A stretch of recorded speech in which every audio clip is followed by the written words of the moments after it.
दोस्तों, एक बार फिर विकास लोको पायलट आपके सामने नया बूस्टर डोज लेकर आया है। आपकी फरमाइश थी कि सर साइंस का लेके आइए, साइंस हमारी वीक है, साइंस का क्या करूं, पेपर भी आसपास है। आपने जीवाणु वाला जो चैप्टर था, जो ट्रिक थी, उसको याद कर लिया होगा, अपने बुक में नोट्स बना लिए होंगे। एग्जाम टाइम पे जब आपकी एग्जाम है और जब आपको शॉर्ट रिवीजन करना है, जैसे 2 से 3 दिन आपके एग्जाम को बच रहे हैं और आपको साइंस पढ़ना है, मान लो आप रास्ते में जा रहे हो तो आप उस बूस्टर डोज को आसानी से पढ़ सकते हो। आपको 15 से 20 नंबर का डोज, आपके शॉर्ट नोट्स उस टाइम पे काम आएंगे। ये बूस्टर डोज एक्चुअल में उसी टाइम पे काम आएगा जब आप एग्जाम में 3-4 दिन रहेंगे, तब आप उनको पढ़ोगे तो आपको ऑटोमेटिक मजा आने लगेगा और वही आपके एग्जाम में आके मिलेंगे। आज नई चीज शुरुआत करेंगे साइंस में स्टार्ट करेंगे विषाणु।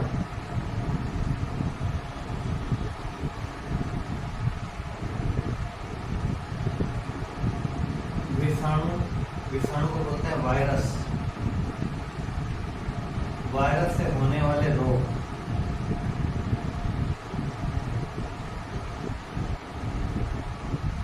दोस्तों, सबसे पहले आपको ये पता होना चाहिए कि विषाणु को जो इन्वेंटेड किया था, वायरस को जो इन्वेंटेड किया था, वो इवो नोवस्की,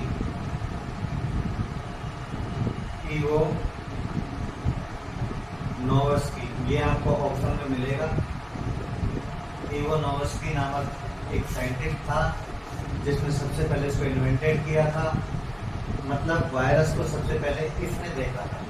क्वेश्चन आ जाता है, 1-2 बार आ गया है कि जीवाणु का जनक कौन है, विषाणु का जनक कौन है।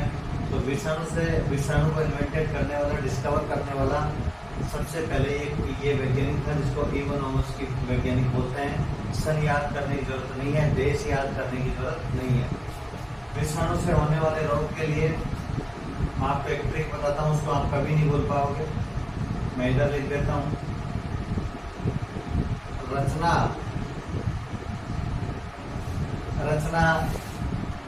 आपकी दोस्त हो सकती है, आपकी गर्लफ्रेंड हो सकती है,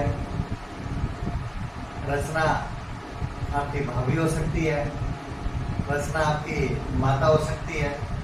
रचना क्या बोलती है? रचना हमें पानी दो,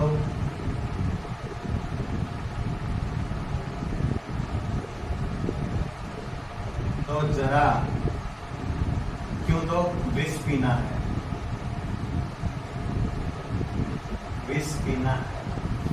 ये इसकी ट्रिक है। इसको मैं इंग्लिश में लिख लेता हूँ दोस्तों। रचना हमें पानी दो, जरा विष पीना। रचना आर्य मीन्स होता है तो दोस्तों रैबिज।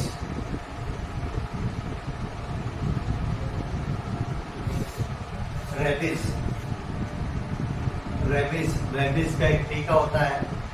एक रेबीज, आपको पता है जब रेबीज रोग हो जाता है तो कई इंजेक्शन लगते हैं। रेबीज वायरस से होता है। ये चना का मतलब है चिकन पॉक्स।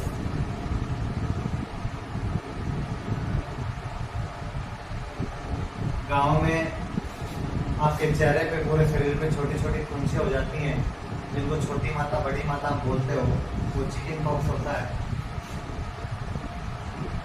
एच का मतलब है हेपेटाइटस।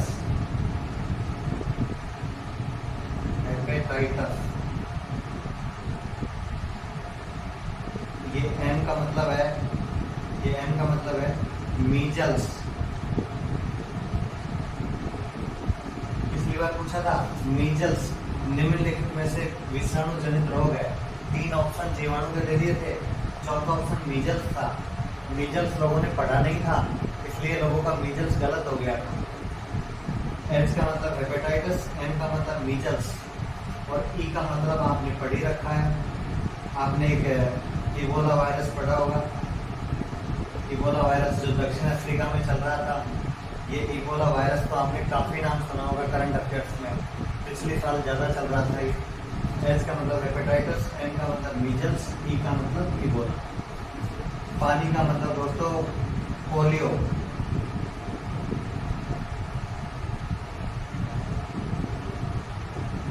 पोलियो। ये दो का मतलब डेंगू। डेंगू जिसको हड्डी तोड़ बुखार कहते हैं, डेंगू वायरस से होता है। इसीलिए जिसके डेंगू ज़्यादा मात्रा में हो जाता है, जिसका डेंगू बड़ी क्वांटिटी में, लार्ज क्वांटिटी में हो जाता है, तो डेंगू को संभाल पाना मुश्किल है। अगर डेंगू खोपड़ी में आ जाता है तो जान भी जा सकती है दोस्तों। ये जरा का मतलब है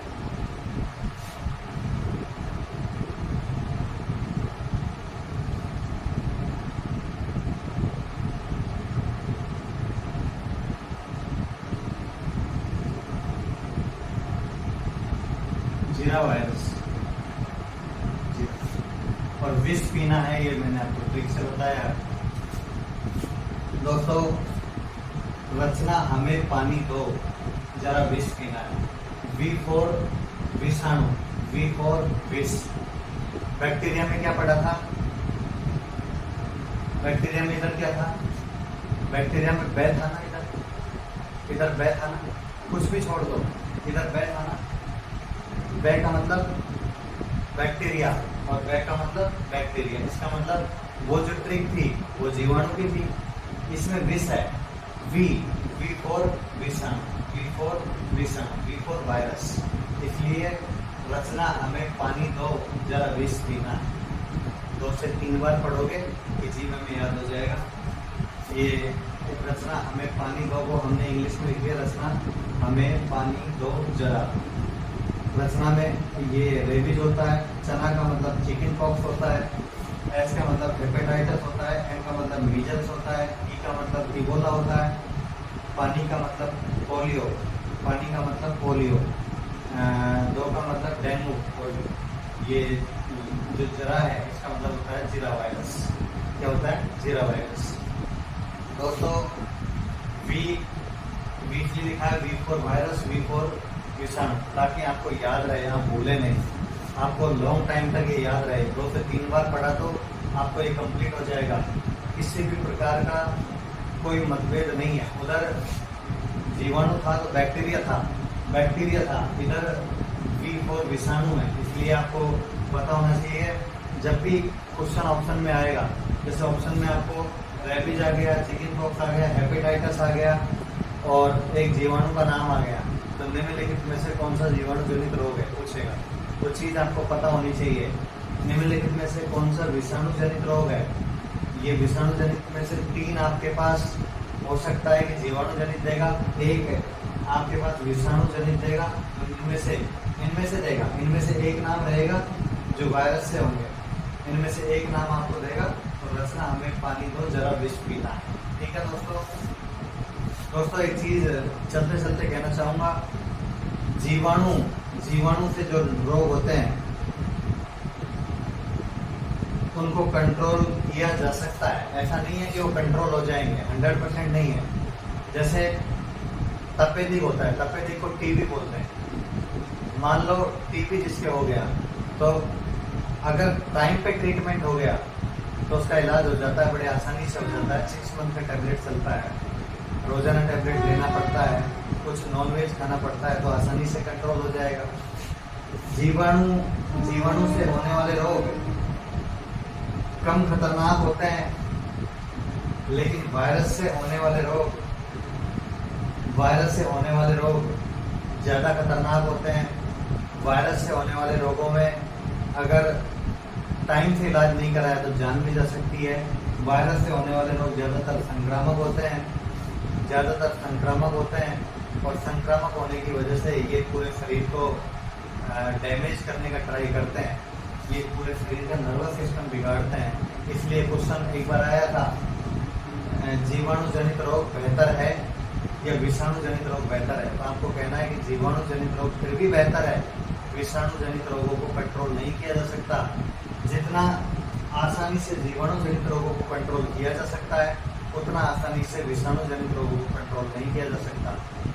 दोस्तों, जैसे एक विषाणु जनित में एक रोग आता है HIV। HIV एक ऐसा रोग है जिसका आज तक इलाज नहीं है, जिसको काफ़ी हद तक टैबलेट के जरिए कंट्रोल किया जा सकता है। उसके वायरस को मारा नहीं जा सकता है, बेहोश किया जा सकता है। तो HIV का आज तक कोई दवा नहीं है। HIV विषाणु जनित रोग है, इसलिए दोस्तों विषाणु जनित रोग ज़्यादा डेंजर होते हैं। जीवाणु जनित रोग भी डेंजर होते हैं, लेकिन कम डेंजर होता है। फैक्ट को समझो, जीवाणु जनित रोगों को कंट्रोल किया जा सकता है, जबकि विषाणु जनित रोगों को आसानी से कंट्रोल नहीं किया जा सकता है। दोस्तों, फिर मिलेंगे एक छोटे से ब्रेक के बाद। इस वीडियो को, इस चैनल को उन भाइयों तक पहुंचा दीजिए, उन बहनों तक पहुंचा दीजिए, उन विद्यार्थियों तक पहुंचा दीजिए जिनको इसकी ज़रूरत है। मेरी ज़रूरत हो या ना हो, लेकिन मेरी बातों की जिसको ज़रूरत है, वहाँ तक इस चैनल को पहुँचा दीजिए। गाइडेंस के बिना कोई फेल नहीं होना चाहिए। गाइडेंस ही आपको सफलता दिलाएगा। पढ़ तो आप रहे हैं, लेकिन मैं एग्जाम ओरिएंटेड चीज़ 4-4 नंबर 3-3 नंबर से फेल हो रहे हो, इसका मतलब आप वो नहीं पढ़ रहे हो जो पढ़ना चाहिए। क्योंकि मुझे पता है क्या छोड़ना है और क्या पढ़ाना है, इसलिए मैंने आज साइंस में ये चैप्टर उठाया है। आप चिंता मत कीजिए, मैं जो करूँगा आपके लिए बेस्ट करूँगा। आपको केवल पढ़ना है। आपकी बूस्टर डोज की नोटबुक बना लीजिए और उसमें आपको बेहतरीन तरीके से नोट्स बनाने हैं और उसका रिवीजन करना है। एग्ज़ाम टाइम पे जब आप शॉर्ट नोट्स बनाओगे तो शॉर्ट नोट्स जब बनाओगे तो उसका आपको बेस्ट बेनिफिट मिलेगा। विकास हमने ये पढ़ाया है, ऐसे ऐसे पढ़ाया है, क्योंकि आपको ऑलरेडी याद रहेगा। इसलिए ज़्यादा से ज़्यादा मेहनत कीजिए और एग्ज़ाम आपकी बहुत नज़दीक है, उस पर इस बात को ध्यान में रखते हुए आपको ज़्यादा से ज़्यादा पढ़ाई करनी है, हवाबाजी नहीं करनी है, बस पढ़ना है। धन्यवाद दोस्तों, फिर मिलूँगा एक छोटे से ब्रेक के बाद। तब तक हंसते रहिए, खिलते रहिए, मुस्कुराते रहिए।